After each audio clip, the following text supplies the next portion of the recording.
વડોદરામાં 12 ફૂટ પાણી વચ્ચે એક દર્દીના દિલધડક રેસ્ક્યુના દ્રશ્યો બારે આપને બતાવ્યા છે। કમાટીપુરા તાજ બુરહા બિલ્ડિંગની ઘટના છે। એક વ્યક્તિની તબિયત લથડી અને સ્થાનિક તરવૈયાઓ તેની મદદે આવ્યા। હિન્દુ મુસ્લિમ તમામ યુવાનોએ સાથે મળી દર્દીનો જીવ બચાવ્યો। દોરડા મારફતે ધરાપો બનાવી દર્દીને 12 ફૂટ પાણીમાંથી બહાર લઈ આવ્યા। યુવાનો જીવના જોખમે દર્દીને ફતેગંજ સદર બજાર સુધી લઈ આવ્યા અને તાત્કાલિક હોસ્પિટલ પહોંચાડી સમયસર સારવાર પૂરી પડાઈ। સ્થાનિક તંત્ર તરફથી કોઈ મદદ ન મળતા સ્થાનિક યુવાનો જ પહોંચ્યા। કુદરતી પ્રકોપ વચ્ચે કોમી એકલાસનું આ ઉદાહરણ જોવા મળ્યું। પૂરી વિગત પર સંવાદદાતા પ્રશાંત ગજર આપી રહ્યા છે। પ્રશાંત, માહિતી। બિલકુલ થી વડોદરા શહેરમાં છેલ્લા 3 દિવસથી વિશ્વામિત્રી પાણીના પૂરના કારણે જળમગ્ન થયું હતું, ત્યારે ફતેગંજ વિસ્તારની અંદર પણ 12 ફૂટ જેવા પાણી ભરાઈ ગયા હતા। 12 ફૂટ પાણીની વચ્ચે ફતેગંજ વિસ્તારમાં આવેલા કમાટીપુરા વિસ્તારની અંદર તાજપુરા બિલ્ડિંગની અંદર એક વૃદ્ધ ઘરમાં પડી જતા તેમને માથામાં અને શરીરના અન્ય ભાગોમાં ગંભીર ઈજા થઈ હતી। તેમને તાત્કાલિક દવાખાને લઈ જવાની ફરજ પડી હતી, પરંતુ 12 ફૂટ પાણી હતા। તંત્ર દ્વારા એમને બહાર કાઢવા માટે, રેસ્ક્યુ કરવા માટે કોઈ સુવિધા કરવામાં આવી નહીં।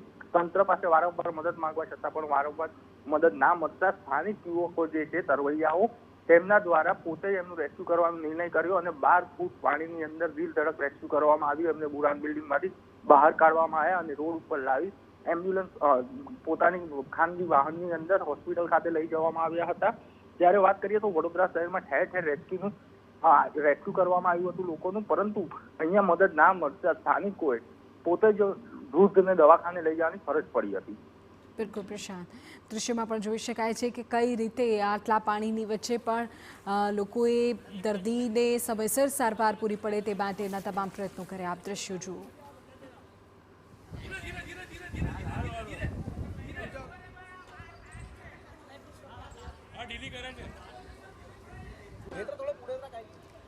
તો વડોદરામાં આર્મી દ્વારા 50 લોકોનું બોટ દ્વારા રેસ્ક્યુ કરવામાં આવ્યું હોવાની પણ માહિતી છે।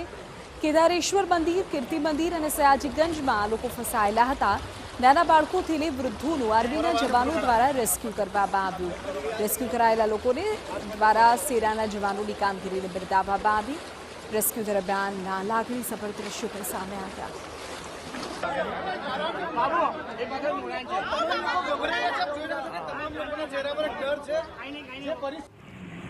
આ તરફ વડોદરાના સિદ્ધાર્થ બંગલોમાં ફસાયેલા અનેક લોકો કે જેમની મદદે પણ આર્મીના જવાનો આવ્યા। આર્મીની 14 અસમ રેજિમેન્ટની ટીમે ત્યાં સંભાળ્યો મોરચો। સિદ્ધાર્થ બંગલોઝમાંથી 23 લોકોનું રેસ્ક્યુ કરવામાં આવ્યું। સ્થાનિક લોકોની મદદથી બોટ દ્વારા તમામનું કરાયું રેસ્ક્યુ।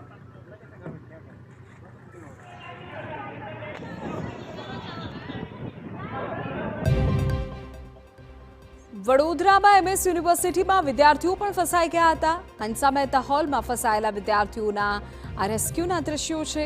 120 કરતાં વધુ વિદ્યાર્થીઓને હવે સલામત સ્થળે ખસેડાયા છે। સયાજીગંજ પોલીસ મથકના જવાનો દ્વારા આ પ્રશંસનીય કામગીરી કરવામાં આવી।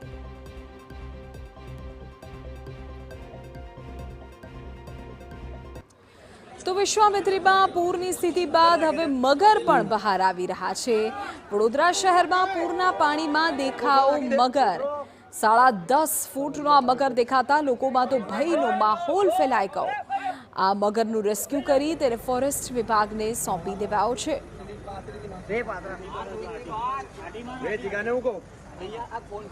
અવસર રોડની સામે 10 થી 10.5 ફૂટનો લાંબો મહાકાય મગર હતો। અમે લોકો સેફલી 2.5 કલાકની જહેમત હતી, કેમ કે ઘૂંટણથી નીચે પાણી હતું, રોડ ઉપર પાણી હતું, રોડ ઉપર મગર હતો, જેથી કરીને પકડવો ખૂબ આવશ્યક હતો। જેથી કરીને અમે લોકો એને સેફલી ફોરેસ્ટ ડિપાર્ટમેન્ટને સાથે રાખીને અમે લોકોએ રેસ્ક્યુ કરી અને વન વિભાગને સોંપ્યો છે। તો વડોદરામાં વિશ્વામિત્રી નદીમાં વિનાશક પૂર આવ્યું। વિનાશક પૂરને રોકવા વહીવટી તંત્રનું આયોજન। નદી પરના દબાણો દૂર કરવા હવે તંત્રએ ઘડ્યો છે પ્લાન। યોગ્ય આયોજન કરી પૂરની સ્થિતિ ટાળવાના પ્રયત્નો થશે તેવું વિધાનસભાના દંડક બાલકૃષ્ણ શુક્લાનું નિવેદન છે। શહેરનો 70% ભાગ પૂરના પાણીમાં ઘૂસ્યો હોવાનું તેમણે કહ્યું। ઉમેર્યું કે પૂરને રોકવા આગામી 1 વર્ષમાં હવે આયોજન કરાશે। હાઈવે પરથી શહેરમાં ઘૂસતા પાણીને રોકાશે। વડોદરા શહેરમાં પૂરની પરિસ્થિતિ ઊભી થઈ છે. શહેરના મોટા ભાગના વિસ્તારો પાણીમાં ગરકાવ થઈ ગયા છે, જેના કારણે સ્થાનિકોએ મદદ માંગવાની જરૂરિયાત પડી રહી છે. એનડીઆરએફ અને એસડીઆરએફની ટીમો દ્વારા રેસ્ક્યુ હાથ ધરવામાં આવ્યું છે.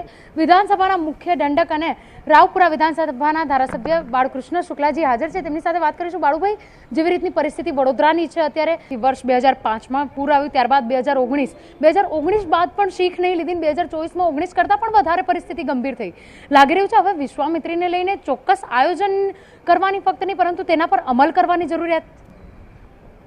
ખરેખર જોવા જઈએ તો આ વખતની જે વરસાદની પેટર્ન છે, વડોદરા શહેરની જે વરસાદી ગટરો છે, જે વરસાદી કાંસ છે, 3 થી 4 ઇંચ વરસાદ ખમી શકે એ પ્રકારની છે. પણ આપણે જોયું કે બંને વખત જે વરસાદ આવ્યો છે 10 ઇંચ કરતાં પણ વધારે આવ્યો છે, તેના કારણે આ પરિસ્થિતિ થઈ છે. પણ આપ જે ચોક્કસપણે કહી રહ્યા છો તેમાં હું પણ આપની સાથે સંમત છું, અને રાજ્ય સરકાર પણ એમાં ખૂબ ગંભીરતાથી વિચાર કરી રહ્યું છે. કારણ કે વડોદરામાં વિશ્વામિત્રી નદીમાં જે પાણી આવે છે તેના સિવાય પૂર્વ વિસ્તારમાંથી જે પાણી અંદર આવે છે, હાઈવે તરફથી જે પાણી આવે છે, તેના કારણે વડોદરામાં પૂરની પરિસ્થિતિ થાય છે.